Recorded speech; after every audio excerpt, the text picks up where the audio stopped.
So I muttered 4-letter words as I went by every one of them. My husband's making dinner. I walked in the house. It smells delicious. I said, when will it be ready? About 30 minutes. Well, okay, I can't do that. He said, I can sneak it to you. I said, no, I'm not going to do that. Turn off your camera for every bite. I know. Everybody's gone here, so I'll go find some. Hopefully Rivets is open. If I'm by myself, I can go out to dinner. I decided to.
We on now? Okay. All right. Wow. I'm sure you heard that. Welcome to the June 8th board meeting. I forgot what number this is, but I believe it's 1456. So if I'm correct. And I just thank you for joining us tonight in our virtual meeting. And then I just want to remind you that we will not be typing any comments into the screen. And so just as a reminder, and then in closed session, we gave direction to legal counsel. So when we came out of closed session today, and that's all we did. So I will see who is all online. So right now I only see 4 of us. Is that all I have? So do I have, I have Trustee Brown. Yes. I see yes. I don't see Trustee Irvin. Is Trustee Irvin here? I do not see Trustee Irvin. Trustee Lopez, I thought I saw for a moment. Yes, I'm here. Okay, thank you. I still don't see you. Do we know why? Please say something again, Mr. Lopez. There you are. Yay. Okay, now we can see you. All right, and then Trustee Newman. Yes, here. I see you. And I have Trustee Walker, Vice President West, here. And President Marks. So all of us are here except for Mr. Irvin. So hopefully he'll be able to join us shortly. And now I would like to read for our translator about our translator services. I'd like to refer anybody who needs a translator to Ms. Paula Valbuena, who is on this virtual conference. Ms. Valbuena, please go ahead. Thank you, President Marks. Buenas tardes, habla Paula Valbuena. Si necesita servicio de interpretación al español, por favor marque al 1805-423-7680 e ingrese el código de acceso 442-410-737, seguido de la tecla numeral. Este es un número totalmente gratis. Una vez más, puede llamar al 1805-324-7680, ingresando el código 442-410-737, seguido de la tecla numeral. Igualmente puede acceder por medio de nuestra página web mcs4kids.com, dirigiéndose al final de la página debajo de Quick Links y haciendo clic en Board Agendas para escuchar la junta de hoy. Thank you. Thank you, Ms. Valbuena. I apologize for saying your name wrong. And now we are going to go to our moment of silence. And I just wanted us, as we go to this time, I just wanted to make a statement that we grieve for those who have suffered loss during this time, and for the Black families who have experienced great pain through injustice, racism, and violence. May we love our neighbor as ourselves and put the needs of others before our own. And so while we go to this moment of silence, just think about our neighbors and family members who've gone through a really difficult time. So now we'll go to our moment of silence.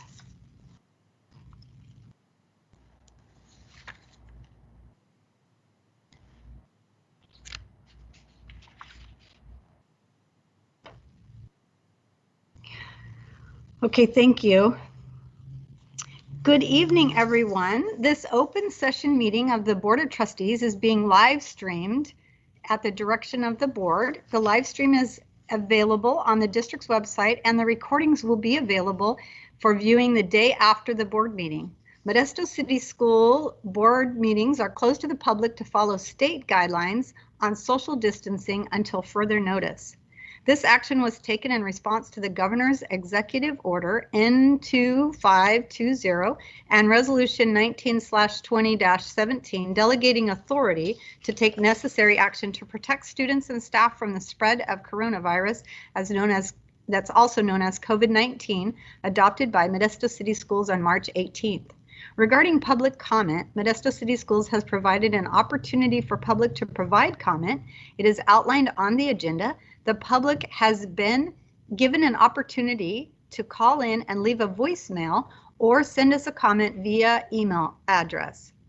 This practice will continue through the time we are conducting virtual meetings. For members of the public that are interested in commenting in the future, we welcome your comments.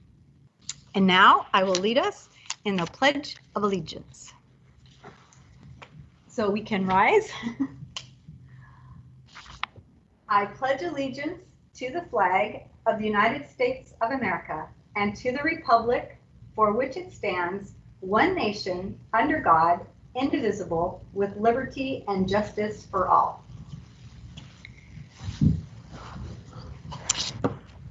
Thank you, board members and staff. And now I would like to turn it over to our superintendent for her welcome and announcements. Thank you. Thank you, President Marks. And thank you for all that have tuned in today into the board for coming together once again in our virtual meetings. I'm looking forward to when we are all back together again, and I'm hoping it's not too far out. I'd like to start tonight by sharing how deeply concerned I am for the social emotional health of our students, our parents, our staff, and our community. As we all know, our community is trying desperately to deal with the COVID-19 crisis and the deep public outcry over the murder of George Floyd and others that came before him. I do empathize with the heightened emotions and the real call to action that the community and the nation is really calling for. In this light, I have asked cabinet members to begin planning for the establishment of a social justice and equity task force that will run through the course of next year. The purpose of this task force will be to provide the board with recommendations focused on two questions. One, what barriers are in our system that inhibit our students of color from reaching their academic potential? And secondly, what actions can we in Modesto City Schools take to make the change happen in a systemic fashion? Rest assured, I am committed to this collective action, and I'm confident that we will report back to the board on recommendations moving forward. The second item is a much happier item. I'm happy to say that we will be returning August 10th to school in a traditional fashion. We have worked with the County Office of Education and all the county superintendents and the public health officer, and we've determined that with the measures that we are going to have in place and the guidelines that we are going to work with our principals on, we believe that we will be able to come back to school 5 days a week in brick and mortar. But we also recognize that we have a lot of parents that are not comfortable in sending their children to the schoolhouse, where everyone's still going to school, but actually coming to the schoolhouse. And so we have created some options for those parents that we are very excited about. And at our next board meeting, we will showcase both what school looks like when we come back and also options for parents. I'm very excited for the options we have for parents. We've had a lot of people working on these. Very proud of the work that staff has done. We've engaged a number of different focus groups with teachers and also our labor partners. And I'm interested in hearing from you the questions that you have and also the feedback that you'll have. So with that, I'm going to turn it back over to you, President Marks. Thank you. And now we will move to A6, which is the Board of Education members reports. So we will start with you, Trustee Lopez. Great. Well, thank you. I just want to take this time to tell everyone, hope they're staying safe. Again, is very important that we do so, that we keep our social distancing. We want all our students, we want all our families back in the brick and mortar on August 10th.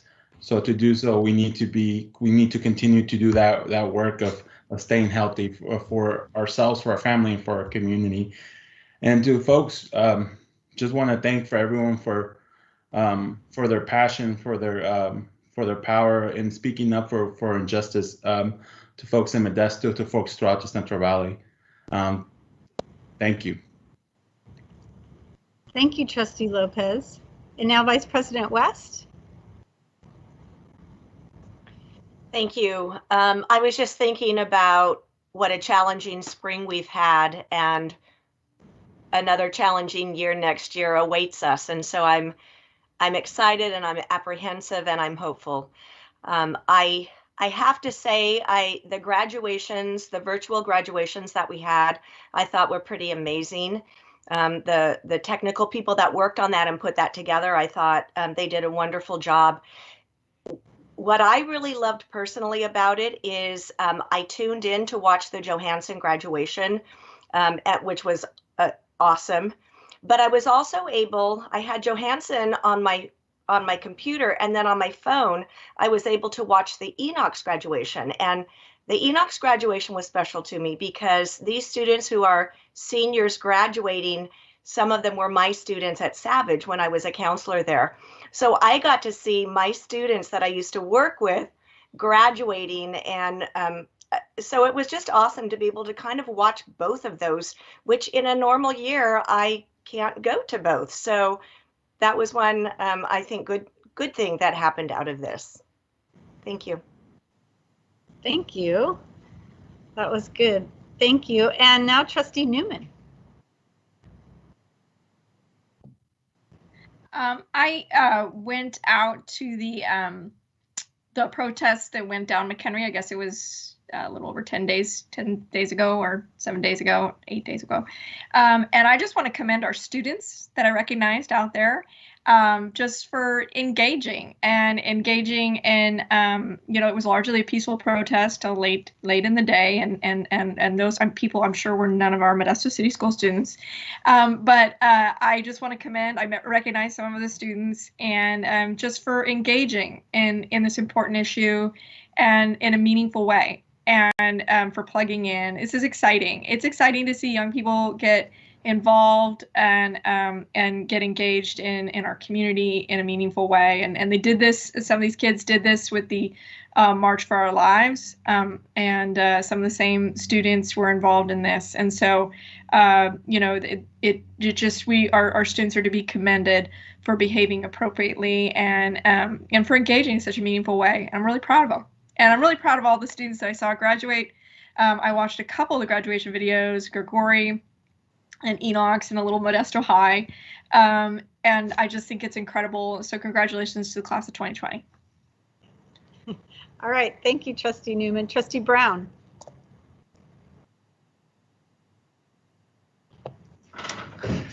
It's always a little delay getting unmuted. So once again, the graduations, really appreciate the fact that our students have something memorable to take away from this year, and that they had an opportunity to show their individuality through the presentations of the graduation. So I was able to watch 2 of the graduations in their entirety, and then I was able to move through each of the graduations to see how each one was a little bit different. And I appreciate the work that was done by not only our staff, but the video company that we worked with, and especially the work of the students in putting their own pieces together. Also want to thank a group of people within the district who have worked with me on what I think is a really important collaboration on behalf of our graduates, reaching out to the business community and allowing them to realize what potential they have in hiring our graduates this year who are well prepared for the workforce. And so I want to just put kudos out there and thank you to Rachel Barkas and all the CTE instructors and I'm not thinking the right word, those people at each of our campuses that are directing the information flow back, but hopefully we'll see some hiring happening from our local community as the Chamber of Commerce, the Building Industry Association, SPY, and MJC have collaborated with us in sharing information about our graduates. So thank you to our staff for pulling that together, and just want to let the community know how anxious we all are to be able to meet back together with you and feel of your support for us and be able to show you our support in all that we're doing together to make sure that our students receive the best education possible. Thank you, Mr. Brown, Trustee Brown. Trustee Walker. Okay. I attended one meeting, yay for meetings. It was actually in person, SAFA. So that will be the Salida area oversight for the bonds. And that was good to go back to and actually see people in a boardroom, which has been a long time coming. Other than that, I continue to play by the rules and I don't leave the house. All right, thank you, Trustee Walker. Trustee Urban. I got a chance to also sign on to a couple of the graduations, Downey and Johansson, and was really impressed with what was put on in this time period, and able to, it seemed like drop on a dime that they put this together, and it worked so well for the parents. Yeah, it's not the actual one we were expecting, but I think this was a very close second and replacement, and as well as they did. The creativity, the innovation that went into it, it was just so great to see. So I was glad to be a part of that. Also, I was able to go to one of our nutrition sites where they were handing out the meals over at the Modesto High site, and got a chance to just sit there and observe and watch the amazing job that our staff were doing in terms of ensuring that the children and the families were fed, the interactions they had with them. I got a chance to talk to a parent as well that expressed how much they depended on those meals. She actually walked a very long distance with her child to pick up the meals. So I was like, wow, that is needed in our community.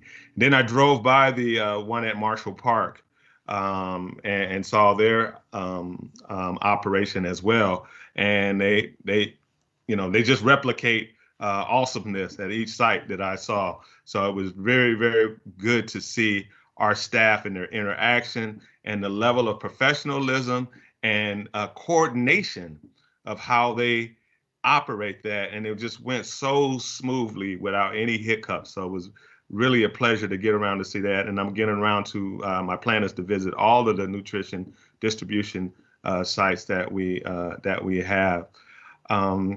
Also, I got a chance to participate in several of the protest marches and rallies. Like Trustee Newman, I was very impressed with our young people, our students. Many of them were the ones coordinating behind the scenes these rallies and marches, these peaceful protests. And it was such a awesome feeling to know that I'm part of a district that produces, not future leaders, current leaders. Let's not get it wrong. These are our current leaders.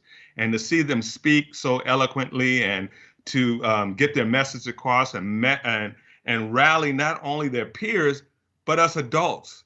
I was glad to be led by them at these events. And I had a chance to see our teachers out there, marching as well, both in Modesto and in Ripon. I was there in Ripon. I actually spoke at the one in Ripon.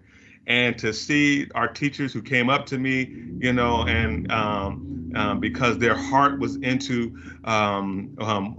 everything that's going on, to see those teachers and those students display the type of level of class was just, it was breathtaking for me to watch. And then I was in another meeting today earlier with Congressman Josh Harder and several other young people who planned those rallies, and he wanted to meet with them to get some of their ideas and some of their thoughts on the things that were happening in our community and what he could do at the federal level and things like that. And again, our students from Enox and from Davis was represented at that meeting. And so our students are being tapped for leadership, because people see them in the community now. And so it was good to be a part of that and see those students there and the congressmen soliciting their ideas and their input about what's going on in the community here and how can we tackle this not only from a local level, but also from a federal level. So I'm a very, very proud board member to be amongst those student leaders, as I told them, and I look forward to be continued being led by them during this time. So that's me in a nutshell. Thank you. Thank you, Trustee Irvin. That's great. Thank you for sharing all of that. And then I had a few things I've attended in the last couple of weeks with Trustee West. We attended the school services on the May revise, which was a really good information, letting us know where the budget was, at least on the May revise, and now it's changed a lot, so we'll find out more about that tonight. And then I also attended the San Joaquin Northern Central Valley CSBA meeting with other board members and had some good input from them on what they're doing in their districts for the summer, how they're starting their new year, what they're doing with their negotiations, or at least how they're handling their budget and then their union negotiations. So it's just a great meeting to be able to share what's happening in our Central Valley and where everybody is at trying to gear up for school next year. And so appreciated just hearing all of that. And then I also attended the budget meeting, the budget committee meeting for Modesto City Schools with our own Mr. Zerly and Superintendent Noguchi. We had a great discussion and just hearing actually what's going on and how we're going to work on our budget for the future. And then we planned some more meetings. We were going to be done or completed all that by now, but because of all the changes in the budget, we're going to continue to meet, which I appreciate the staff continuing on with that task force or committee.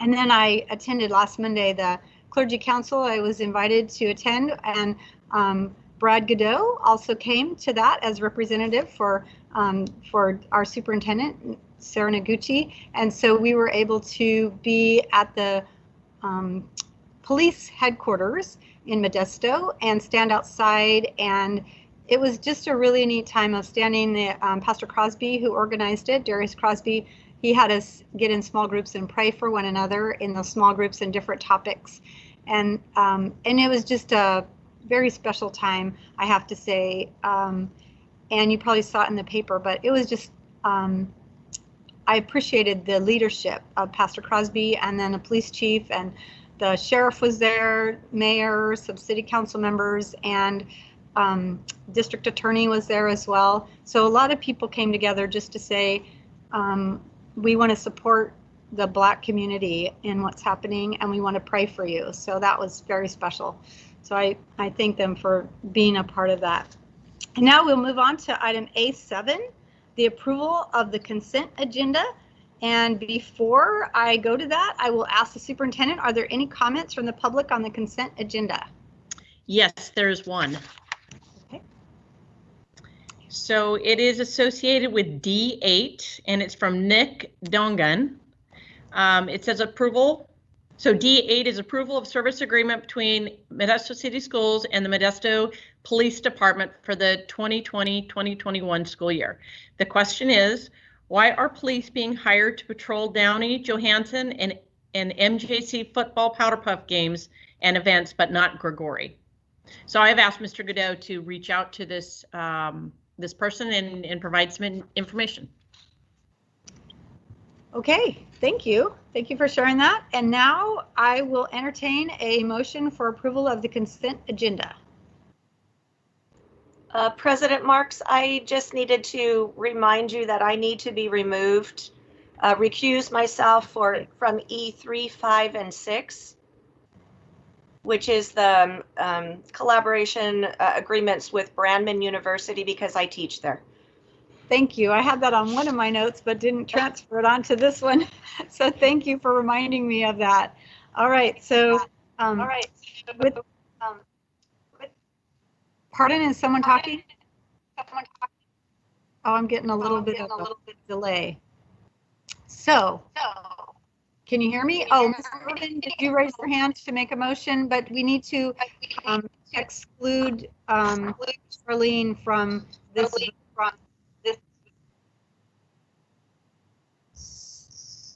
So hang on, I'm trying to figure out why there's a, it's like going in a loop that's kind of off. So hang on, just a second. Oh. I realize it's on low battery, so maybe that's why. Yeah, I can hear it too. Okay, so just a moment, and then we'll vote on this. Let me get my. I had my cord. Hang on. No, I had it in my purse today, and I got it in the bag. Oh no! Do you have an extra cord? Okay. Sorry, I guess I don't have it in here. Shoot. I had it. I was gonna bring it tonight.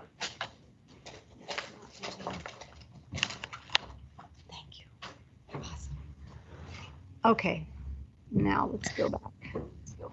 Trustee Marks, I move for approval of the agenda item, the consent agenda minus the item that was conflict by Trustee West, which I believe was E3 something. Am I right? On my computer. Okay, can you hear me? Or am I still muted? Nope, I'm still muted. Can I have somebody help me just for a minute? I can't figure out why I got in the screen. There we go. Thank you. So President Marks, we can hear you. Okay, great. And now the staff helped me. They got me back. So I couldn't figure out what happened. I lost all of you on my screen, and I couldn't see my little icons that could allow me to see if I could was muted or not. Thank you. And so. So I heard a motion by Trustee Newman, is that correct? To approve the consent agenda without E3, 5, and 6. Is that correct? Yes. Okay. Do I have a second? So moved. It's second by Trustee Brown. Was that correct? I heard the voice of Walker. Okay, Walker. I couldn't tell. I saw you move. I couldn't tell who it was that said second. Okay, so I have a motion by Trustee Newman, seconded by Trustee Walker. I'm going to have you raise your hand. All those in favor, you can say aye and raise your hand so we can see how you voted. Aye. All right, so it looks like, and Trustee, all right, can see all of you, and it looks like it passes unanimously. And now we'll move on to item E3, 5, and 6, and we'll vote on those as a block. So Trustee West has recused herself from it. So do I have a motion to approve E5, 3, 5, and 6? Is that Trustee Lopez? Did you raise your hand to vote? Okay, Trustee Brown has an aye motion. Do I have a second? Trustee Newman? Okay, got a second from Trustee Newman, saw her hand. And so all those in favor, please say aye and raise your hand. Aye. All right. Aye. Did everybody vote yes? That looked yes. like it. Okay, yes. Look like it. All right, just checking. My computer's a little slow. So now we can have Trustee West come back. And we are completed with the consent agenda. All right, moving on to our A8, which is the, hold on, I got to turn the page here. Approval of the order of discussion action items. So do we have a motion for, do we have any comment on the order of discussion action items? Seeing none, I need a motion to approve. I see Trustee Newman makes a motion to approve the discussion action item, seconded by Trustee West. All right, all those in favor, please say aye and raise your hand. Aye. Aye. Okay, I think you all voted yes. Okay, and now we will move to item A9, a period for public comment and presentation. Superintendent, are there any comments from the public? There are no comments. Thank you. And now we'll move on to item B1, the report on and approval of the purchase of Florida virtual curriculum to expand the Modesto Virtual Academy to include TK6 students. And Ms. Barkas and Mr. Rich are going to give us this report.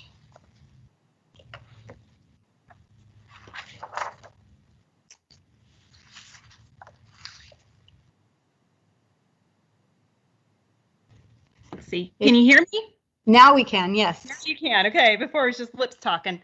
Okay, so good evening, President Marks, Board of Trustees, Dr. Noguchi, and Cabinet. I am here today to talk a little bit about our Modesto Virtual Academy expansion proposal. We've had several committees get together and discuss the various ways that we could reopen our schools. And this one is just something that we already have in place, but we just are looking to expand it and change the curriculum. So that's what we're doing tonight, is asking the board for approval for the purchase of the Florida Virtual School online curriculum. So why Florida Virtual? In light of the current COVID-19 pandemic, there's a need to increase our remote learning opportunities. One need is for us to expand our current independent study program, including the addition of an online learning platform for our K-12 community. Currently, we do have online learning through Modesto Virtual Academy, but it's done through Apex curriculum, which is just a 7 to 12 curriculum. And so we're needing to expand that to incorporate our K-6 students as well. This presentation discusses the proposed expansion and enhancement to our current independent study platforms. So recently we did a community survey out to the community through various forms of social media, and got a pretty good response. With the survey, people were allowed to choose multiple ways to come back, or multiple ways to provide the education system for their children. Those were distance learning, which is a check-in daily. Then there was Modesto Virtual Academy, which is check-in once a week, and then the hybrid model, check-in daily in an AM or PM format. And so with those, we had 54% of the families saying they would prefer distance learning, 45% of the families wanting the Modesto Virtual Academy, which is what we're talking about tonight, and then 70% interested in the hybrid model. So in looking at expanding this program and the different curricular needs, reinforces the district goals of ensuring great instruction the first time, increasing students being identified as prepared in the college and career indicators, increasing students being, oh, it repeats that twice. 3.4, improve customer service for students, families, staff, and community to support welcoming school environments. 3.5, improve operational efficiencies through the use of technology and improved network infrastructure. And 4.4, plan and implement short and long-term strategies to decrease our declining enrollment. Currently, we do have Modesto Virtual Academy that serves about 89 students. It is housed at the Pearson site, so they're on Locust, and our teachers are in one location. We have 3 teachers in a classroom currently. Students are referred by their school of residence through the alternative ed referral. And students work independently. So basically what students do is they're going to access the curriculum online, and the instructor opens up the different assessments. They meet with them once a week and then open up additional assessments and just have conversations about the learning. Students, they meet with the teacher for 1 hour a week. The room is available currently when extra help is needed, and students have access to a computer lab to complete the work, and we're currently using Apex curriculum. So again, this is our current structure, and we have some proposed changes, which are increasing the number of available seats for 7 to 12. Like I said, currently we have about 89 students that are served, and that's due to our 30-to-1 ratio for instructors. We have 3 full-time Modesto Virtual Academy instructors, which limits the number of students that can access the program to 90. We would like to provide devices to all of our enrolled students. This last year, when we went into our distance learning, we did provide the computers, the devices to the students, and so we'd like to make that a permanent change. We would like to expand the program to include K-8 students as well. We'd like to purchase a curriculum that will facilitate online self-paced learning for the K-12 grade span. And we would like to have this as an option for all of our stakeholders, not as a requirement, but for the families that may want to continue learning from home, this would be a viable option for them. The 7 to 12 delivery model, teachers would work with the students 1 hour a week as they do currently. Teachers would monitor the students' online progress. One of the differences that we discussed in our committee is possibly allowing a student to access an elective or CTE course that's not offered through the online platform at their home site. So when students enroll in MVA, they are still considered a student of their home site. So if they're from Bayer, they're still considered a Bayer student, and they can access the extracurricular activities, sports, if they're taking place, those types of things. And so our thought is that students would continue, obviously, to be online, but then they might be able to go ahead and access something like ag, culinary arts, building trades, some kind of elective or CTE course, so that they can have that hands-on learning in addition to their online learning. And of course, that would be pending space availability and master schedule parameters. The online curricular platforms offer electives that satisfy graduation requirements, and they do have language opportunities, visual and performing arts, various graduation requirements, but they don't have the actual hands-on experiences that could be beneficial to some of our students. The K-6 delivery model would be very similar. Teachers would work with the students 1 hour a week. Teachers would monitor the students' online progress. Student work would be grade appropriate, so not all learning would be completed through a computer. They do have some paper pencil materials as well that they would have access to, and then there is a need for the self-paced curriculum that Florida Virtual School offers. So the technology and support, students would check the devices out at their home site. In looking at this model, we discussed, would they check them out from Pearson or the tech lab, or where would they get these? And the thought behind this piece is that We already have the personnel in place to accommodate the needs of that student population. And so this would just be an easy way when students fill out their referral, they pick up their computer at their home site, and then they take it home and have access at home. If needed, Wi-Fi and hotspots may have to be provided, and we would have to do that as a needed basis. The call center would be available to these families and students that are accessing this learning model. We would develop online resources for parents to support the student learning at home. Teachers would provide regular updates to parents on the student progress. So with the teachers meeting with the students once a week, that would provide quick feedback to our families as to how the student is doing. If they're meeting with the student, they could easily have access to the parent at that time. And then having some sort of office hours for parent communications. Various student supports that we discussed. Extracurricular activities at each school site would be accessible. Students could receive extra tutoring opportunities through their home site. A lot of the schools already offer that 8th period, or 2 days a week they'll have math tutoring. So students would have access to those opportunities.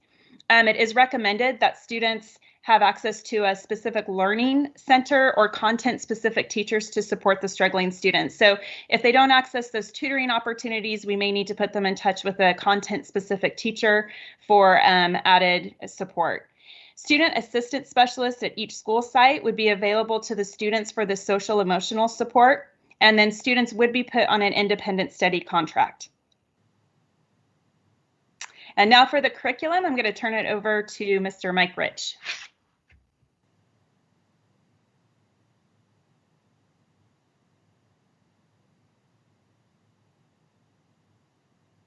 Mike? I was just talking to myself there. I apologize. So in reviewing curriculum, the staff looked at several different options for self-paced curriculum. And the rationale for that is our current curriculum is really teacher-driven. They need to be in the classroom with the student, and we need an option where it's more independent study. So we looked at Florida Virtual, we looked at UC Scout, Edgenuity, BYUIS, Apex, and Edumentum. Very few of these had a K6 option. Lots of 7, if not 6, 12 options, but very few have an option that's viable for the K5 grade span. So we ended up with Florida Virtual, and the reason for that really is that best overall solution. Courses would be housed in our learning management system, so they would live right within our Schoology account. That would provide less trouble for rostering and access and passwords. It would live within our environment.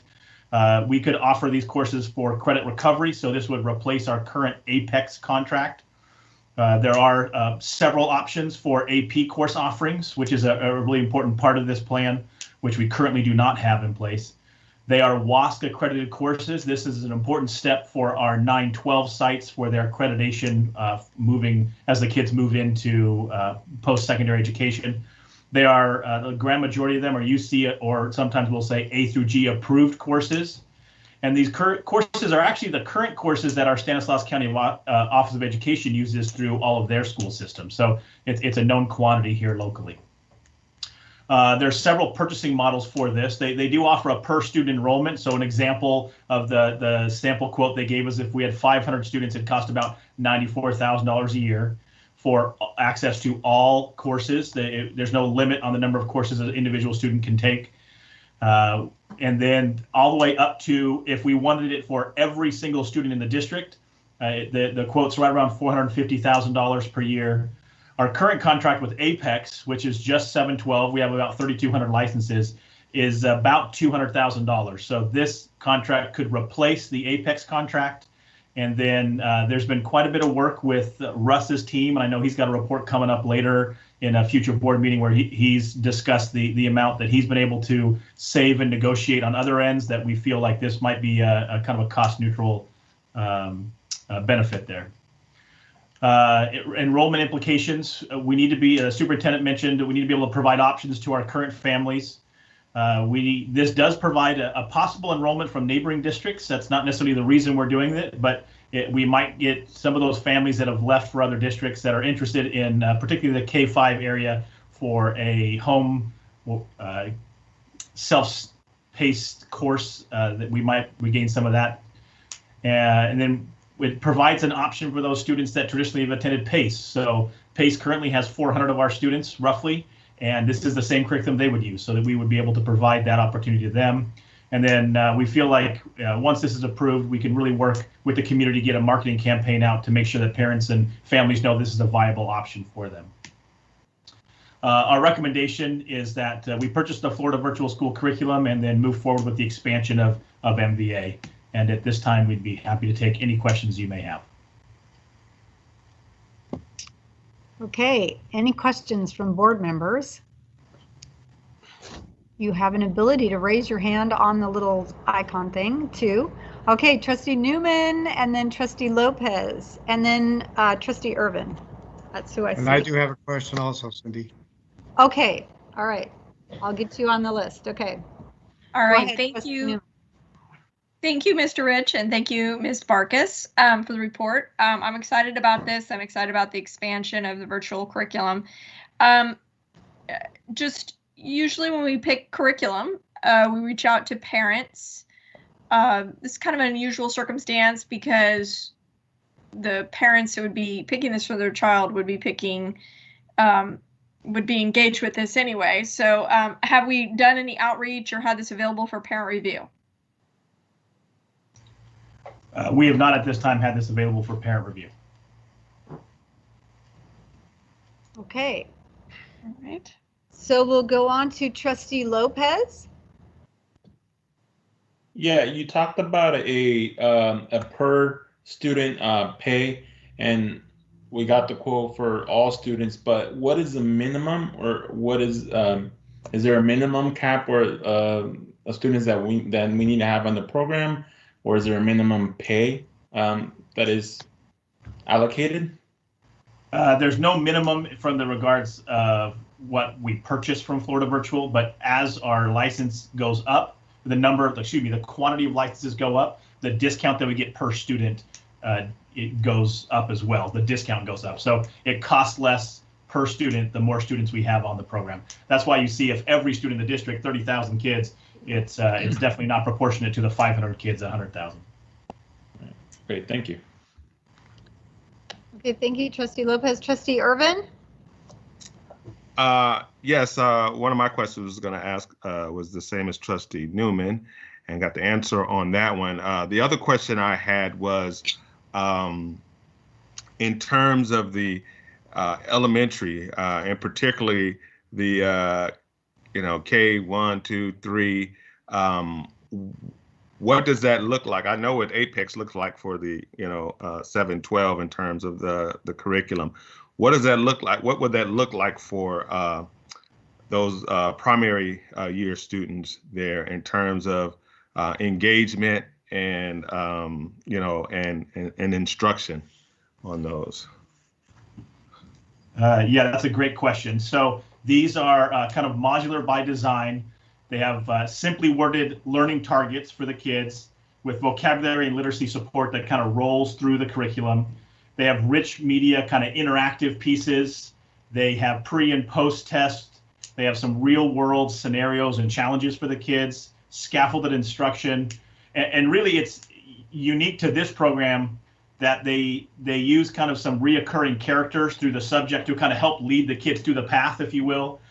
But that idea of everything being online is also not present. So there are printable worksheets for some of this, particularly in the primary levels. We recognize that this is probably not the best format to deliver education for the younger primary kids, but from that survey result, we had quite a few parents asking for this sort of option. So that's why we went this direction. Okay, and then the other one was as far as data. Do we have any data on the Florida Virtual Academy in terms of success rates and and things like that, moving forward to see how successful or how impactful this new learning tool has been? I know they've been around for a while. They're considered one of the innovators. They really out are there in this in this realm. So I just wondered was any data there that kind of depicts that.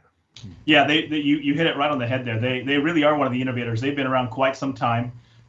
When we reached out to the county to kind of get their feel on that exact same question, they really felt the same that we had done about 5-6 years ago. They did the same sort of research, and they found that this has been the best curriculum for them.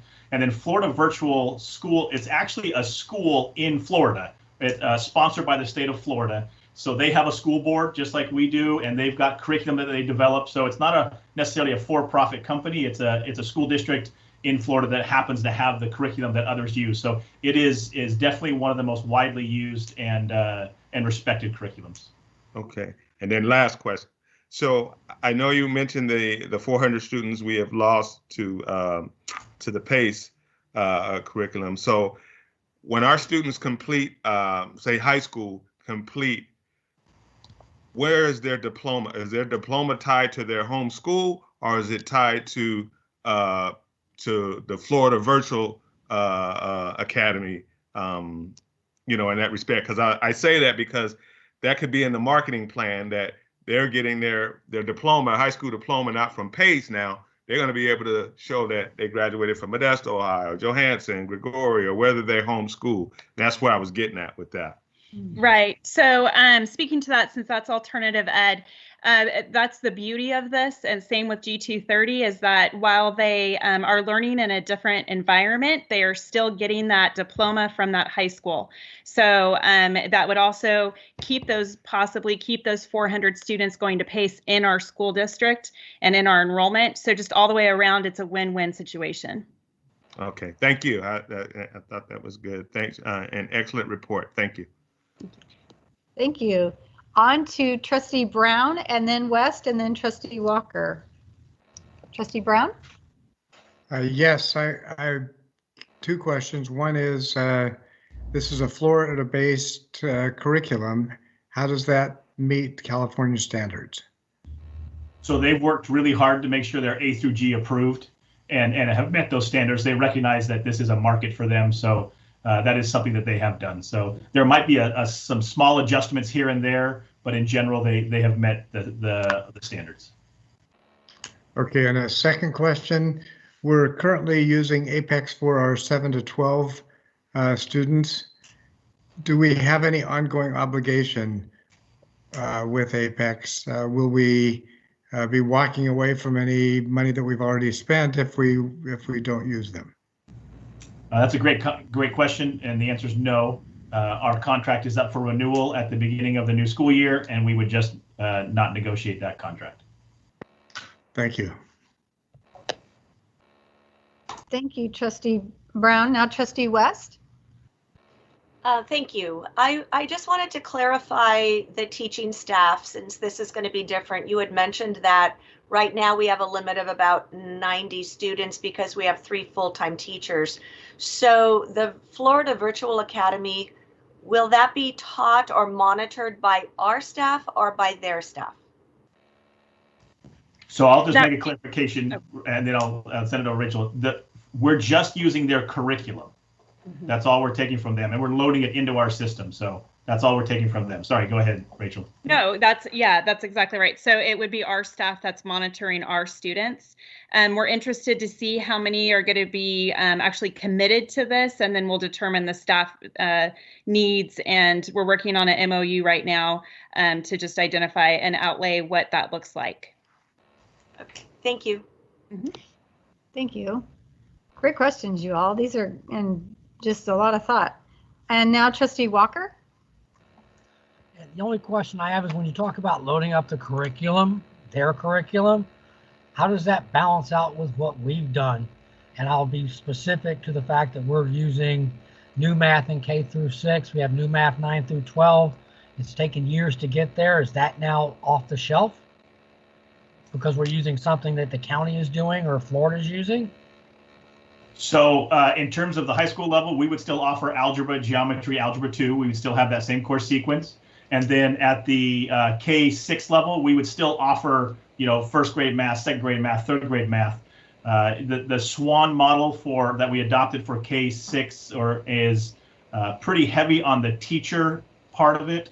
So it would not lend itself well to a self-paced thing as much. So the superintendent has a comment.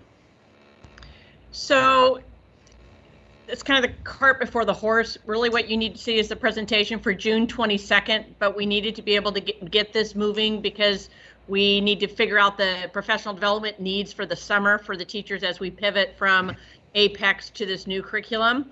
But let me explain the difference between independent study and distance learning. So this particular independent study are only for those parents that from the beginning, day one, August 10th, have said, I'm not comfortable in coming to school. We're going to then filter them into independent study. Now, as we go to brick and mortar and as we begin to close down some classrooms and in some cases some schools, when COVID gets into the schools, those kids would then transition to distance learning, which would then have those things that, John, that you're talking about. So all of that would then go to what we're currently, what we did last month with distance learning. So they would be involved with SWAN. They would be involved with the curriculum for math and for science with the teachers that also are sent home when we have to close down a school or a classroom. Does that make sense? I mean, there's two different at-home models. Independent study for those from the very beginning said, I'm not comfortable with going to school. And then when we close down different classrooms and schools, they would then go into a distance learning model, which would include all the curriculum that we currently have in motion. Does that make sense? So essentially we've got two different universes. Yes, and yes, because we can't do distance learning. We can't do distance learning from the get-go for those who aren't comfortable in coming for a variety of reasons. We'll explain that on the 22nd. It really comes down to staffing. I was just curious because we just put a lot of time and effort into all that, and I'd hate to see it sort of slip on us. No, I've got the eye on the ball. Yep. That's good. Well, this was a great report, and I appreciate all of the effort that has gone into it to get it going now and as soon as possible so that we can have any kind of trainings that need to happen and ways that we can support the students and the staff in implementing this curriculum. So it looks like it's also an approval, but first I need to ask, are there any comments from the public, Dr. Noguchi? There are not. No. Okay, no comments from the public. So I will entertain a motion to approve this purchase of Florida virtual curriculum. Do I have a motion? Trustee Irvin makes a motion. Do I have a second? So moved. Okay, Trustee Walker seconds it. All right, all those in favor, can you raise your hand and let's see if we can all see each other? Aye. That's great. Okay, are there any opposed? Passes unanimously. Okay. Well, it sounds exciting. There's a lot to get ready for. So thank you. And now we'll go on to our B2 report on summer meal program. Mr. Zerley. Thank you, President Marks, Board of Trustees. Get ready real quick here for you.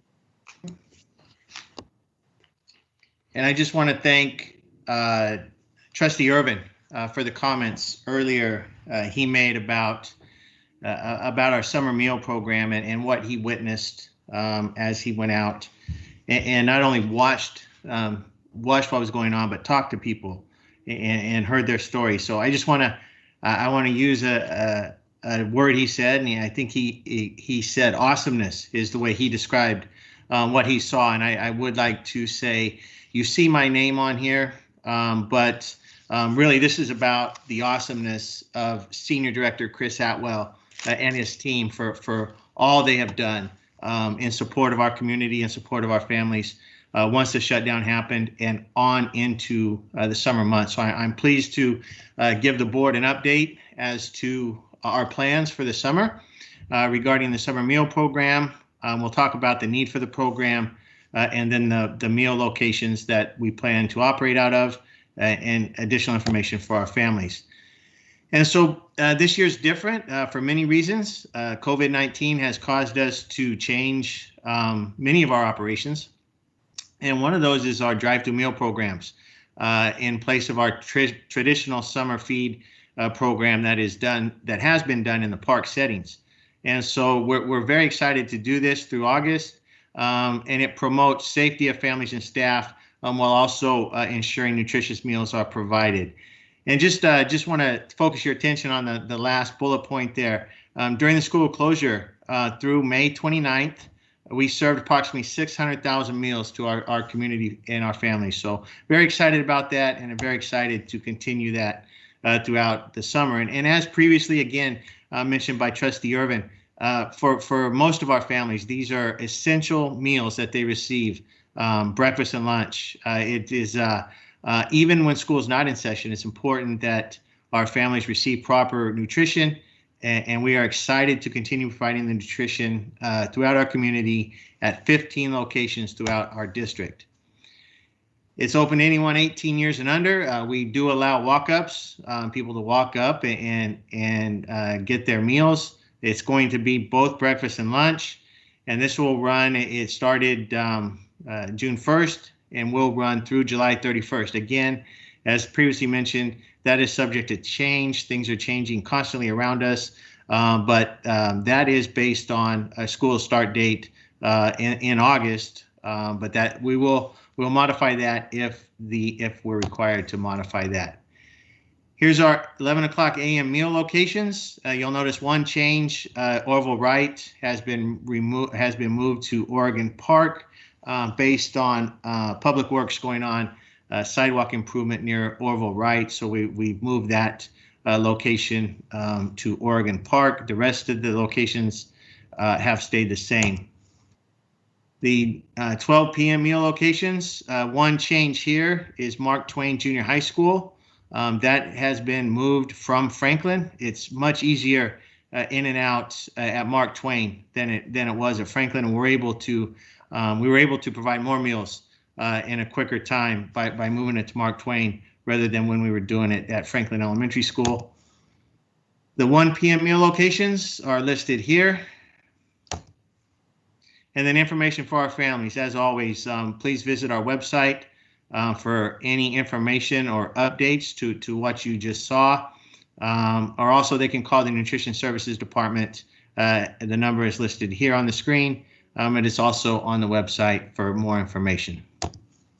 Again, I'm pleased and thankful to be able to present this to the board as information for our summer meal program. And if there's any questions, I'll try to answer them for you.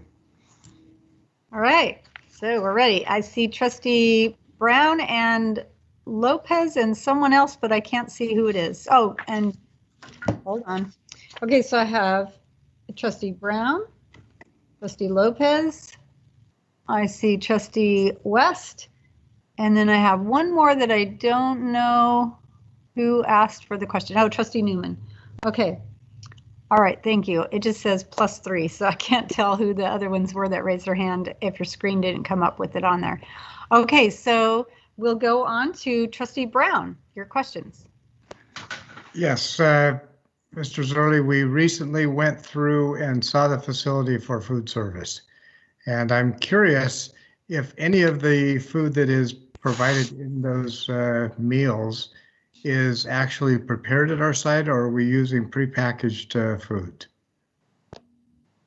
No, we do. We package them into their bags. Some on a daily basis. Some are pre-made, shelf stable. But others we will wrap and put in the bag there at the Nutrition Services Center. It just depends on the meal. Depends on whether it's a breakfast item or a lunch item. Oh, you're muted. Trustee Brown, you're still muted. Did you have a question? Yes, with that question, I'm just curious if we're able to fully employ our entire preparation staff. Are they now moved to the delivery of the food to the students, or how is our staffing working? Yeah, we've now moved to our traditional summer program. And that does look different than our during the school year program. We have the staff that we normally have during the summer for that, and right now, being that we're in the first the first week of it. We found that we are appropriately staffed with the people we have, if that answers your question.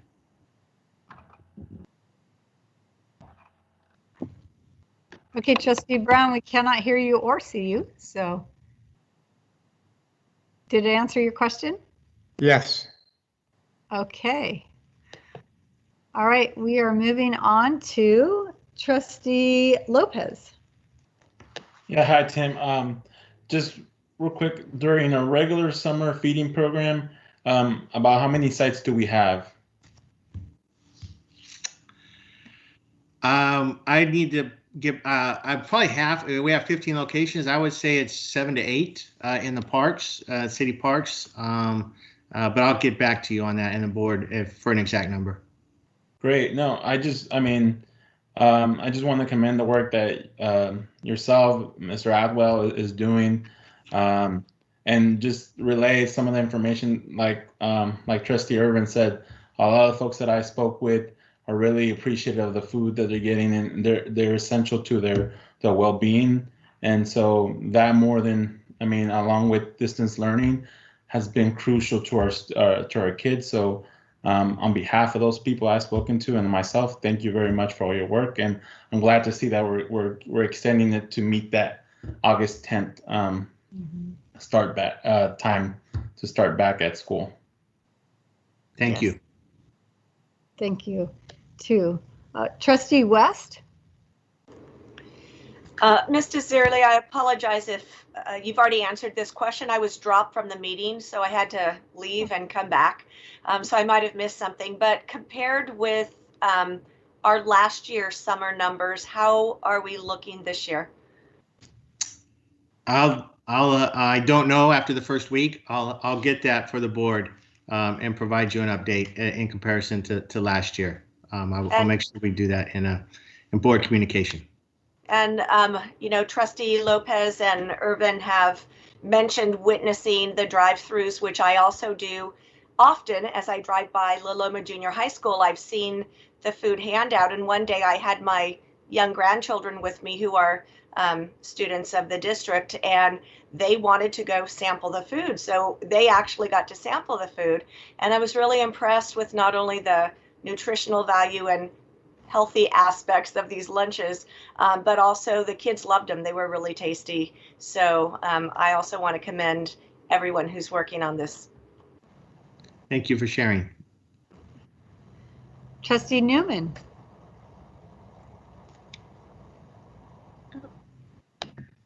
There we go. All right, thank you.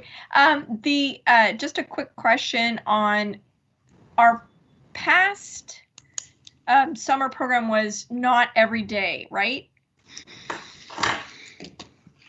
You're correct. It wasn't 5 days a week, no.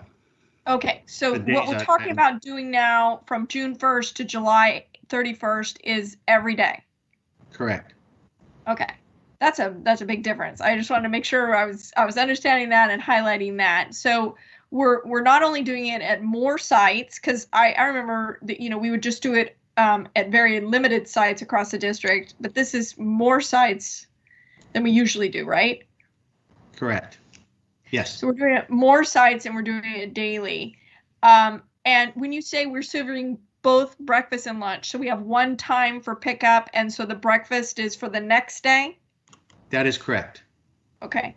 And then the lunch, and then we were serving up to the end of the school year, we were providing the breakfast for the next day, the lunch, and then we were serving a partial dinner snack. Are we still doing that? Did you say dinner snack? Yeah, like an afternoon snack. I'm not aware of that specifics. I know we were doing lunch for the day and then the breakfast for the next morning. Okay. So if there was a snack in the PM. Okay. Yes. Okay. I think that's it. Great job. Thank you for all your work on this, and thank you to the team. Thank you. All right. Thank you, Trustee Newman. Trustee Walker. Oh, you didn't have one? Your hand was raised, so I thought you had one. Okay. No, all right. No worries. We can't hear you. I think you're on mute. It's unmuted. I think it's lingering from the last agenda item. Oh, okay. That's fine. You can lower your hand. You have to touch the little hand and it'll take you off. There you go. Mr. Brown's on there too. Did you want to say something else, Mr. Brown? Trustee Brown? Nope. Okay. Well, this was a great item, and I'm pleased that we're able to do 2 meals and get that out to each of our students every day. And that is, I did not catch that, Ms. Newman, that it was every day and not to 5 days a week. So that is a big increase. And then I shared with the Northern San Joaquin Valley board members about our how many meals we've been serving, and 600,000 is so impressive in that length of time that we serve to our students. So that's incredible what our staff has been able to do and help our community and continue to feed the community. So thank you to staff for that. Superintendent Noguchi, are there any comments from the public? No, there are not. Okay, thank you. And now we will move on to item B3, the report on an update on the governor's budget, the May revise. Mr. Zerley. Yes, thank you. Let me get to that in a minute. Just real quick on the prior, I just looked at my notes. Last week, the first week of this, we did about 8,000 meals a day. So we did about 40,000 meals last week. Monday through Friday is what we handed out. So it's pretty exciting. Thank you. Okay, thank you again. And now on to something even more exciting, the 2020 May revision. And for those of us that have been around since coming out of the last recession, we've gotten used to many years of easy and well-funded on-time state budgets over the last several years. And this will not be one of them. The 2021 Budget Act will not be neither easy nor well-funded. And so as for example, what you're seeing in front of you and what we'll talk about, what we'll highlight is the governor's proposed May revision, which is an update from his January proposal that we've already shared with the board. And since the time that we've seen this and put it on the agenda to review, the legislative plan fully rejects the governor's proposal. There's competing plans now between the legislative branch and the governor.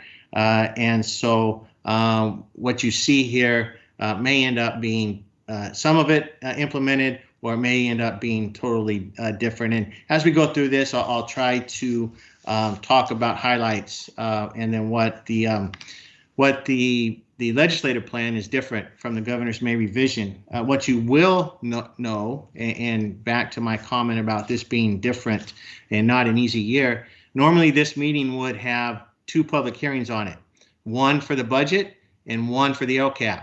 And so as is obvious, there's not a public hearing for either one of those items this year. And we'll talk about the LCAP later on in this presentation. And so we're going back to the old way prior to the local control funding formula, where at the next meeting, June 22nd, we will have a public hearing on the budget, and we will ask the board to approve the budget at the same meeting, which is the way it used to be prior to the implementation of the local control funding formula. So that is going to be different for many of you that are used to having a public hearing and then the next meeting being able to adopt the budget. Because of that, we wanted to at least share with the board and the community what the governor had proposed for revenue funding. And so that's really the intent of this particular presentation, was to not shock the board at the time they have to, we ask you to approve our budget. So just a couple highlights here. We kept hearing this from the prior governor, Governor Jerry Brown. He warned us that, yes, this was great times. The economy was humming along, but a recession was coming. But I don't think even Governor Brown could have thought that the type of recession that we're now experiencing was on the horizon. And so just want to focus on the last bullet point here.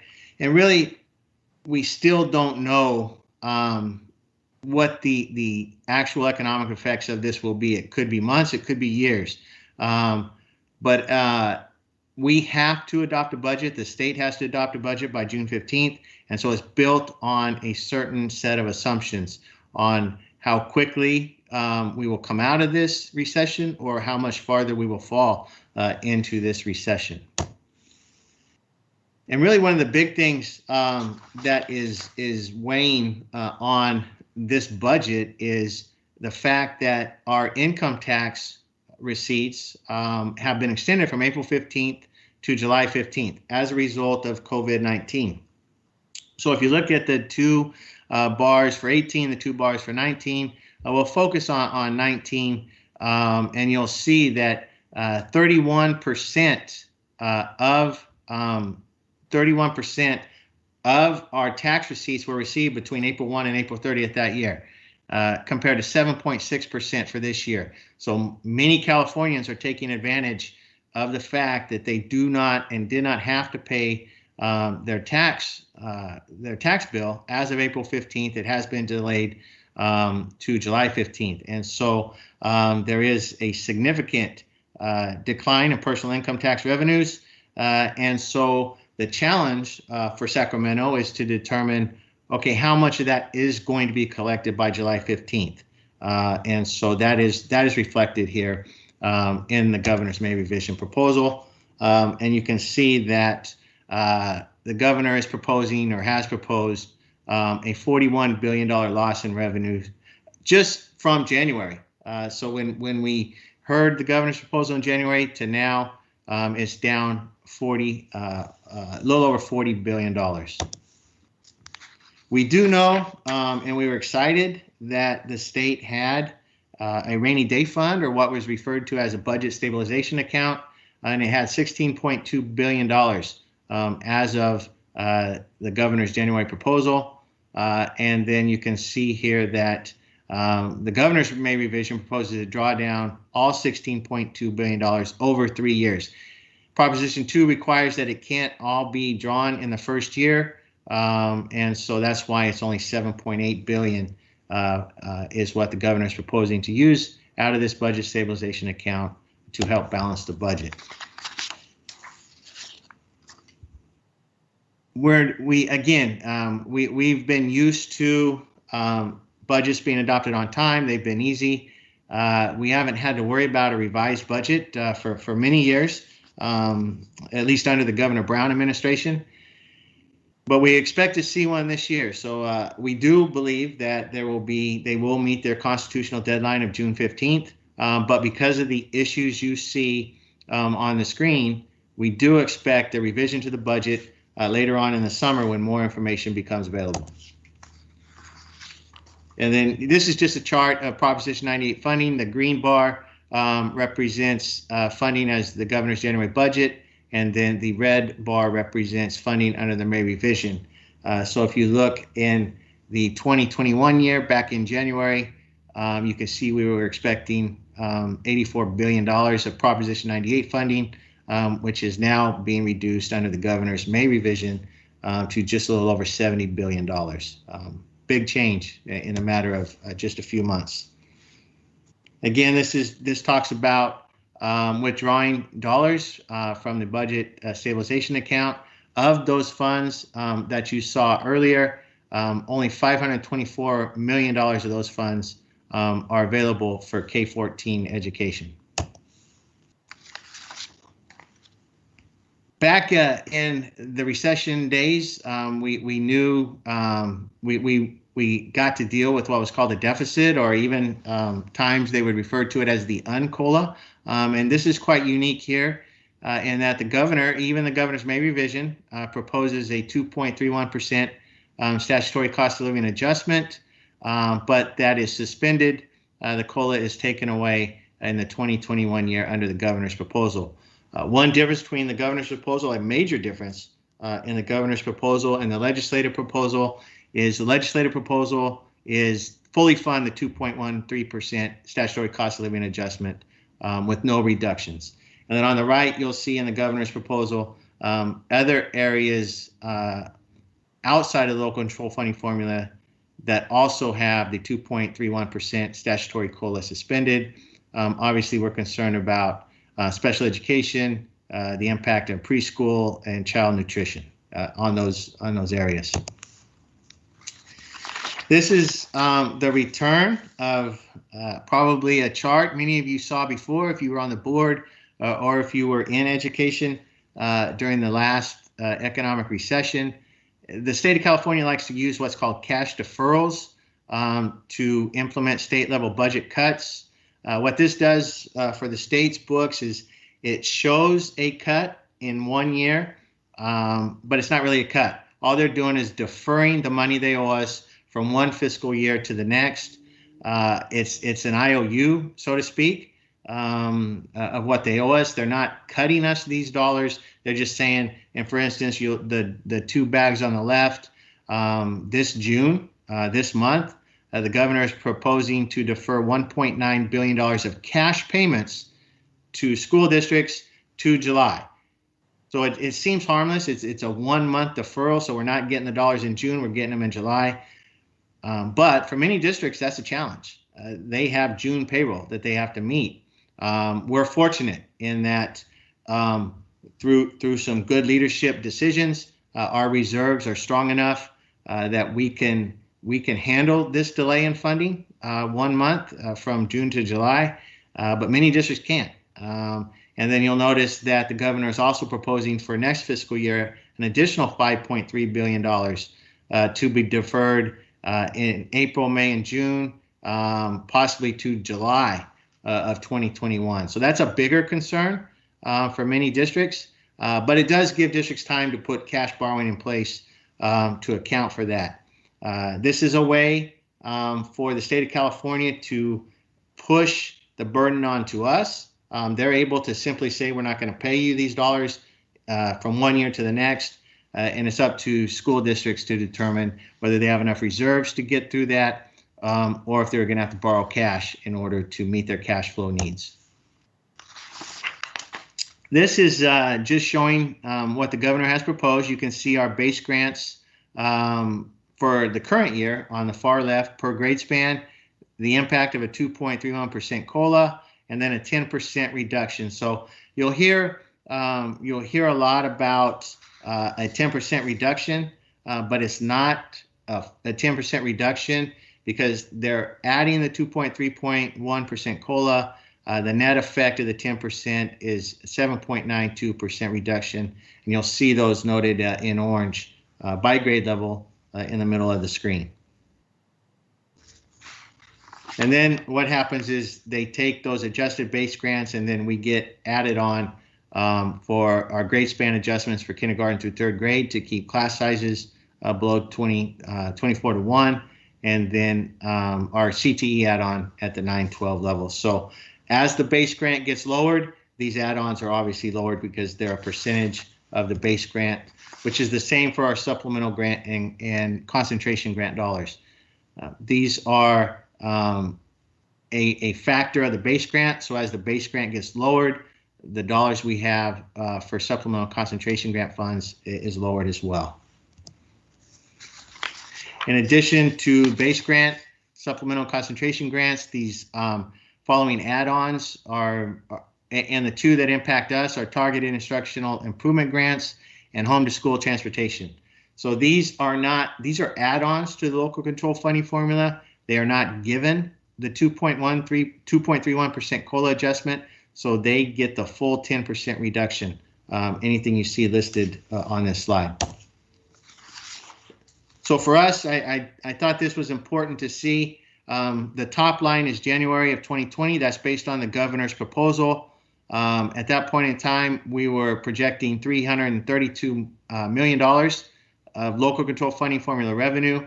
Based on what we just showed you in the governor's May revision, that is just shy of $300 million, $299,953,000. The difference between January and May, due to the current economic situation both in the state and across the country, is a reduction of $32 million, is what's proposed in the governor's May revision. We are excited that the governor has recognized that special education is underfunded, and he did include dollars to address that. Base rates would be increased $645 per ADA. It reflects a 15% increase over the prior year, but it did not, this particular program did not get the 2.31% COLA that was suspended. However, we are very grateful that the governor and the legislature has agreed that special education is underfunded, it is a priority, and that more dollars need to be given for services to these pupils. Other categorical program cuts included in the governor's May revision. You can see here what they're proposing to cut roughly in half, what you see on the screen in front of you. After school education and safety, obviously that's a big concern of ours. That's a big program, and we're going to be monitoring how that impacts that moving forward. Again, we're pleased that the governor and also the legislature has recognized that the increase in pension obligations has created strain on our resources. And so in the May revision, the rates have been revised. You'll notice the first line, it was 22.68%. These are CalPERS percentages. The May revision has it at 20.7%. That's a $1 million savings for us from January to May with the governor's May revision for CalPERS, and then CalSTRS, the same thing. It's going from prior 18.4% to 16.15% in the budget year, and that's a $3.9 million savings for Modesto City Schools with the May revision rate. So, however, though, depending on investment returns, this could fluctuate in the out years, depending on how the fund reacts to the current investment situation. We hear a lot about additional federal funding. We're grateful for the CARES Act, but it does say here that it does put a small dent in the state's $54 billion budget deficit. The state is actively lobbying the federal government for additional $1 trillion.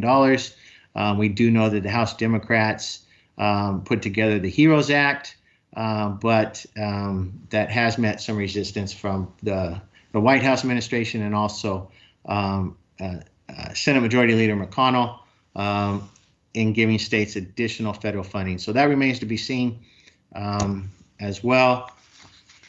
There is some local relief measures and the decisions we can make that provide us some flexibility. However, it's not to the flexibility we saw last time. And mainly, if you recall, our contributions to the routine restricted maintenance program is based on 3% of our expenditures. There was flexibility that was able to be reduced during the past recession. There's no mention of that. And there's no other mention in here about flexibility provisions for number of school days or anything else other than what you see on the screen in front of you. Previously mentioned changes to the LCAP. You can see them here on the screen in front of you. Basically, it's been delayed. The new template will not be used for 2021. It's been delayed and expected to be available later this summer. And then also the deadlines have been extended for the LCAP. Again, traditionally, what you would see this presented tonight in a public hearing, ask for approval at the next meeting, and so that has been extended from July 1 to December 15th. I know there's a lot there. And I do know, as I mentioned, that the legislature has basically taken what I just showed you and said, we don't agree with it. We want to fully fund the 2.31% COLA. And then if the federal dollars do not come in as needed for the state's budget, additional deferrals will be implemented on top of what I showed you that the governor has proposed. It isn't often that the governor and the legislature are this far apart on these items. We do know that typically in California, the governor gets their way on much of the state budget. We do know that I think it was 2011, the first year Governor Jerry Brown, his second term, he sent the whole thing back to the legislature and told them to try again. How much of that Governor Newsom wants to entertain, I'm not sure. That remains to be seen. We do know that June 15th is a requirement to adopt a budget in order for our legislatures to continue to receive pay. And there's still some unknowns, even at this point in time. With that, I will try to answer any questions you have. Okay. So I see Trustee Newman has a question. Great. Hopefully I'm not echoey like your voice was. So forgive me if that's what's going to happen, and I'll wait for technical to step in. Is that what's happening? No, you sound fine. Okay, good. Okay, so slide 14, the $32 million loss expected to our revenues. Does this assume a stable ADA or a student population, a stable student population?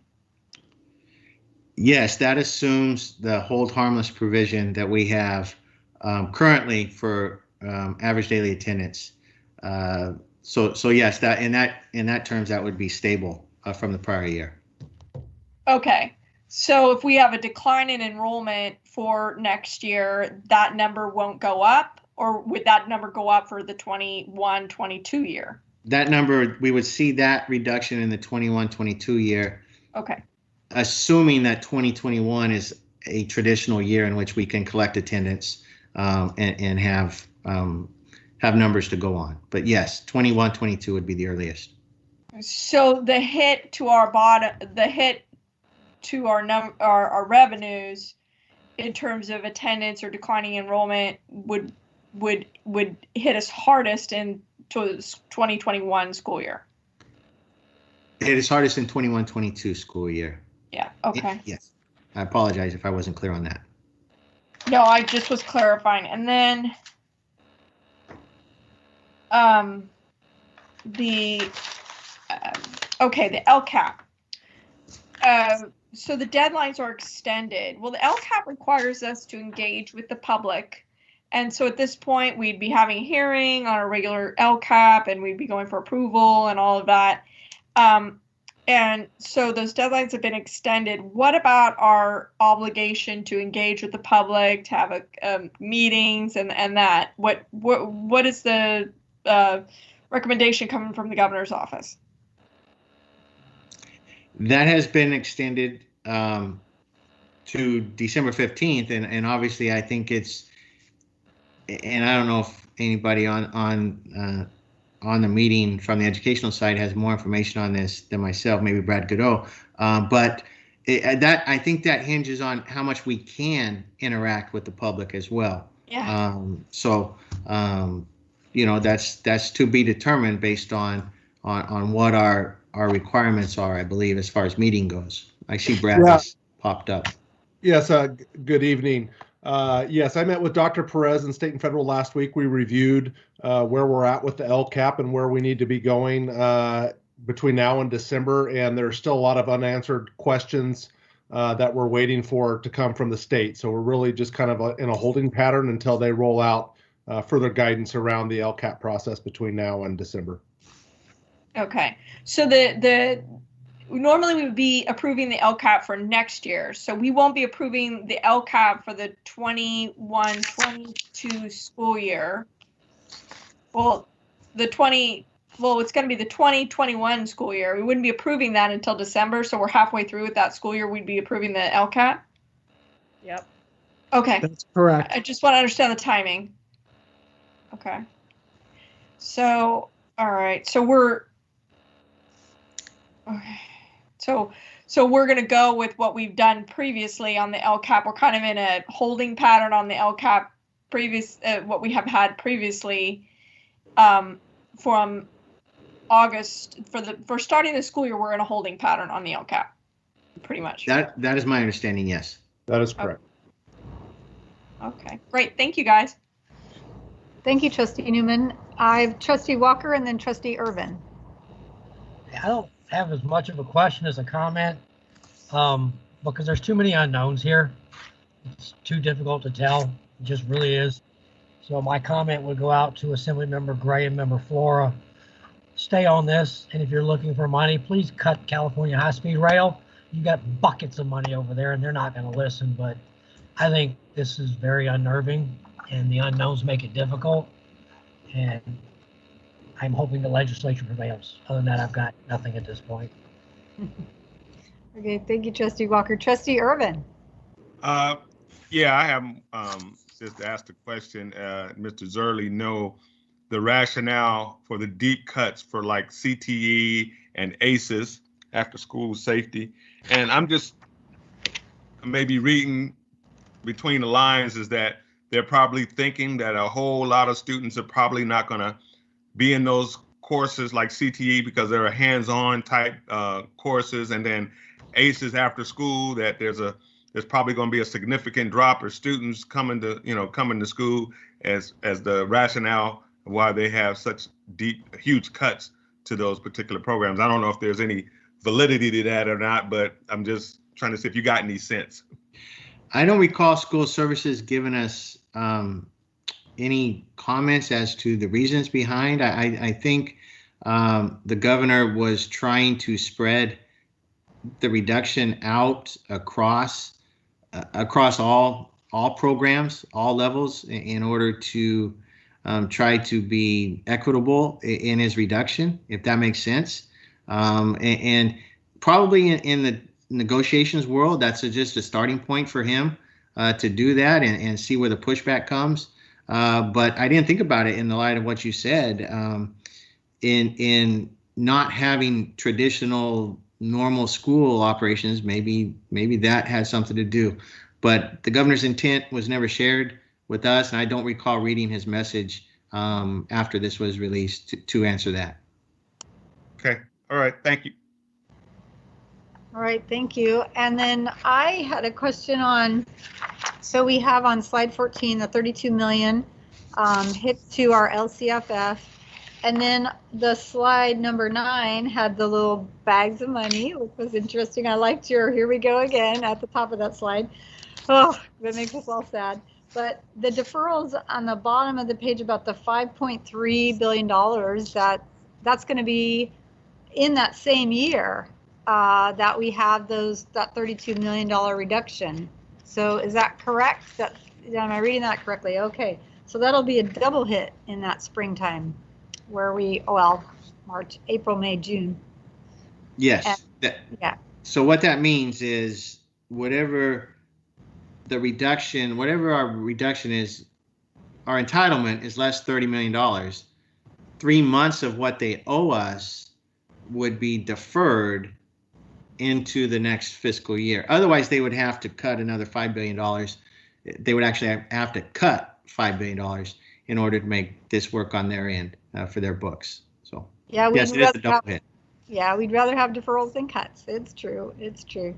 So it's just tough when you don't always get the amount of money that you need, and getting through some of those hard times. Like you said, some of the small districts going to be really tough, but ours is in good enough shape to be able to handle some of that and without having to get a loan. So that's a good thing. Okay, so this was a report only. I don't see any other hands up. And so we will go to Dr. Noguchi. Are there any comments from the public? No, there are not. Okay, thank you. And then so this was a report, so we will go on to item B4. Wait a sec, and this is our second to last item. This is correct? Okay. Because I was trying to figure out if we needed a break, but I think we'll hang in there. So we'll go to public hearing and approval of Modesto City Schools Special Education Local Plan, annual service and budget plans for 2020 and 2021. And so, Ms. Allen, we have you. Actually, if you don't mind, Board President Marks, while Dr. Allen gets that set up, I kind of want to put a little historical context in place while she gets the technology ready. Sounds good. It was in the late 70s that all school districts and county offices were mandated to form consortiums in regions as a means to provide special education services throughout the state. Known as SELPAs in California, each are required to develop a local plan, and that describes how the LEA or a collection of LEAs is going to provide special education services within that geographic boundary. And in Modesto City Schools, for all intents and purposes, were considered a single district SELPA. Based on new CDE requirements, all SELPAs in California, including Modesto City Schools SELPA, must update their local plans. Dr. Allen is going to provide information regarding the new requirements and seek your approval for the 2020-2021 Modesto City Schools local plan, which includes the annual budget and service plan. So Dr. Allen, you ready? I'm ready. Can you see the screen? Yes, take it away. Okay, perfect. Well, good evening, President Marks, Board of Trustees, and Dr. Noguchi. Like Mark said, I am Christy Allen, and tonight I will be providing you with a report on the Special Education Local Plan, as well as the annual budget and service plans.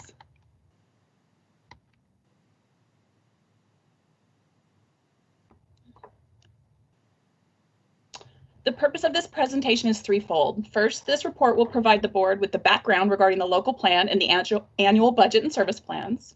Second, tonight's meeting will fulfill the requirement of holding a public hearing for these plans. And finally, I will request your approval on all three documents. The local plan, as well as the annual services and budget plans, align to District Goal 1.6 to increase access to general education for students with disabilities, as well as Goal 3 in providing a safe, welcoming, and respectful learning environment for every member of the school community. The federal law requires that each special education local plan area, or SELPA, ensure that a continuum of program options are available to meet the needs of students with disabilities for special education and all related services. In 1977, all California school districts and county offices were mandated to form consortiums in geographical regions, much like Mark just talked about, to provide for all special education service needs for children residing within those regional boundaries. Each region was identified as a SELPA and was then required to develop a local plan describing how it would provide special education structures and services. Like Mark said earlier, Modesto City Schools is its own region and is identified as a single district SELPA, although we are technically two districts with one governing board. To put it into context, Stanislaus County SELPA is a multi-district SELPA comprised of more than 20 school districts, but most of which are smaller than Modesto City Schools.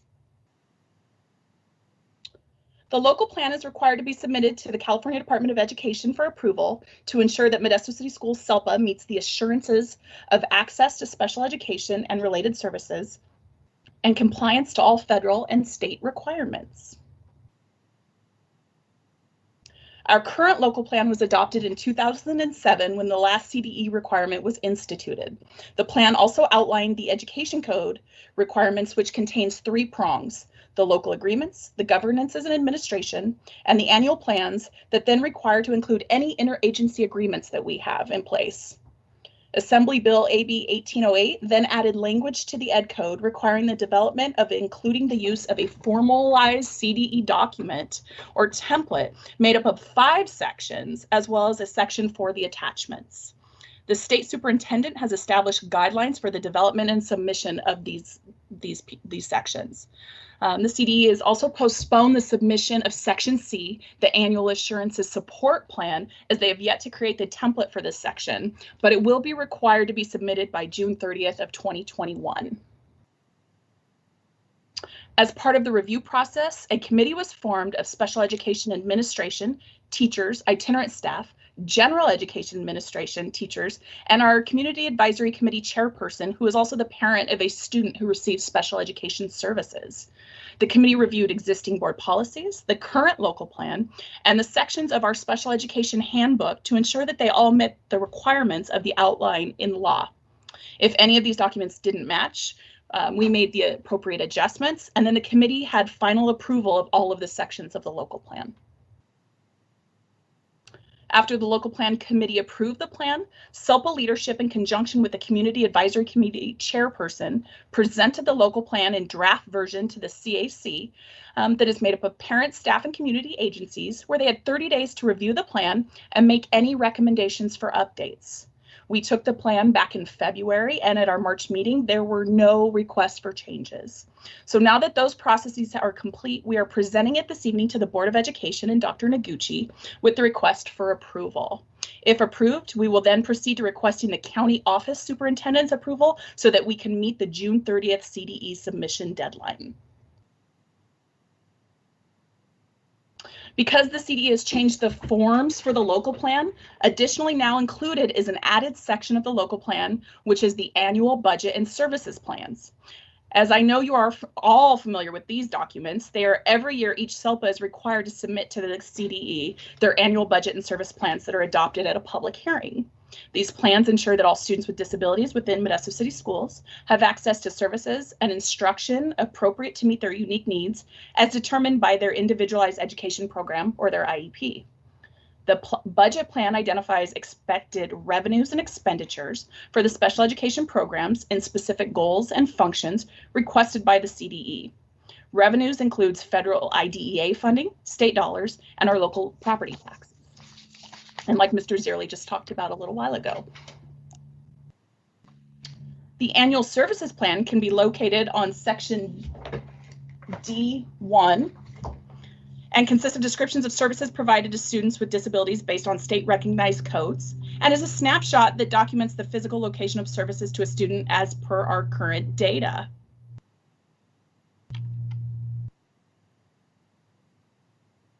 After the public hearing, the Special Education Office requests your approval for the annual budget and services plan, along with the updated local plan. And now I'm available for any questions you may have.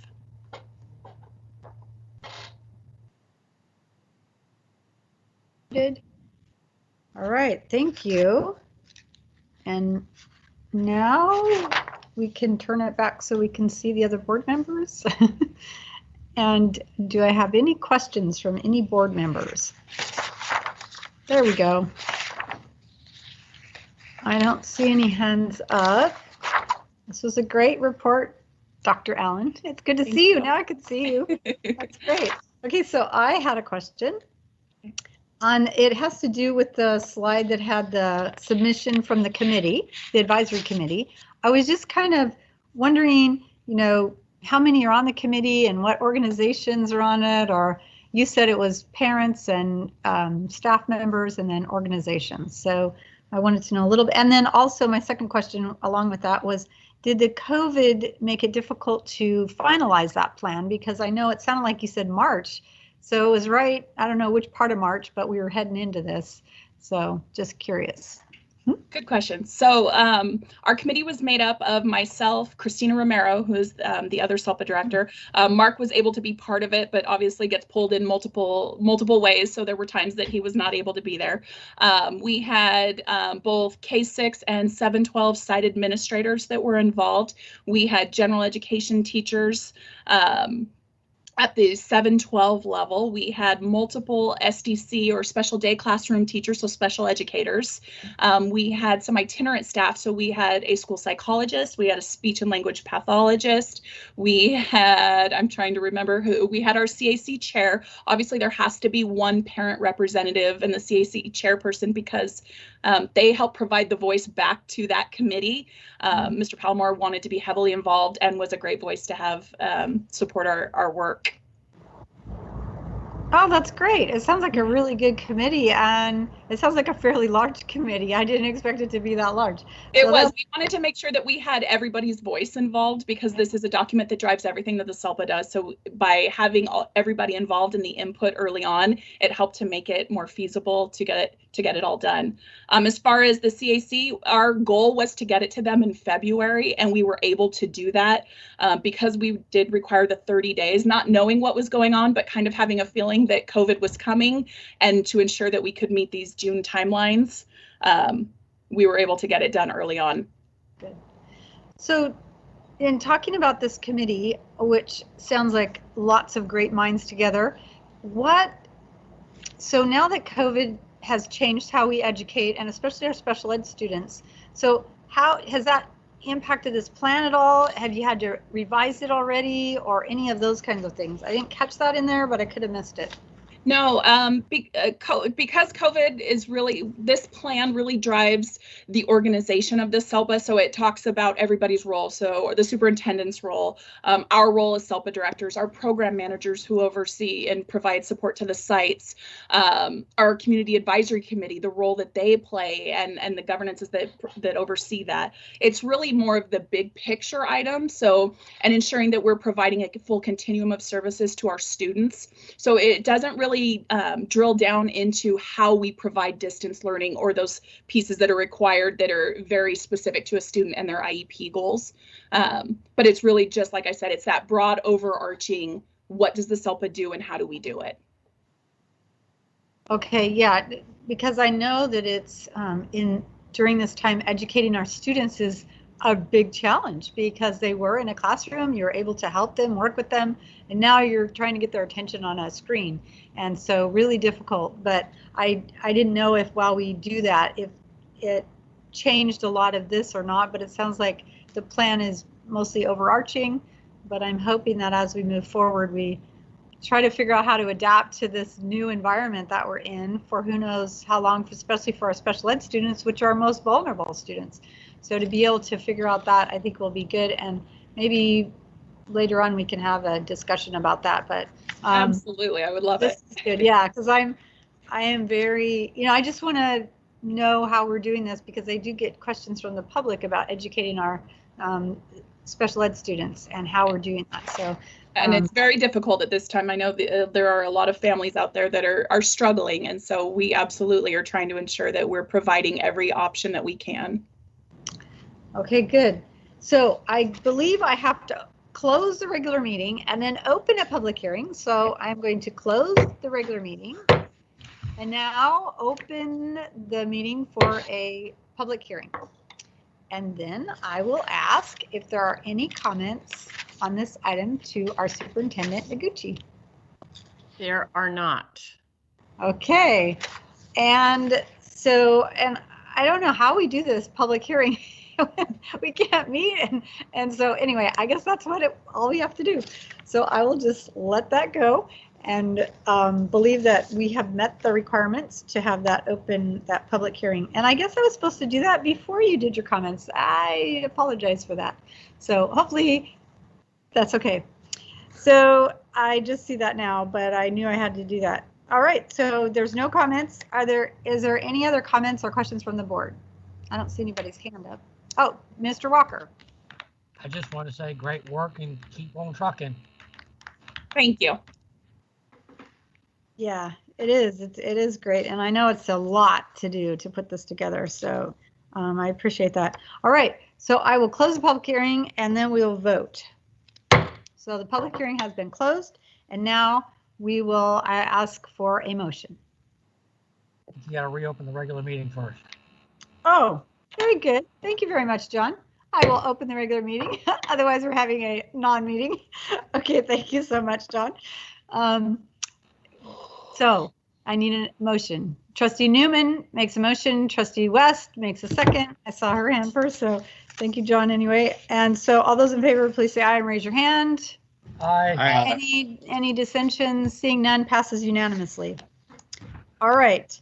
Board President Marks, you mind if I say, well, I just want to do one acknowledgement that I failed to do. I want to echo the statements that you guys made and say to Dr. Allen and her team, job well done on this. A local plan is a humongous endeavor to partake in. And I know that CD was a challenge in terms of changing that form often, and even as it got closer to the deadline on getting this thing out and meeting the June 30 deadline.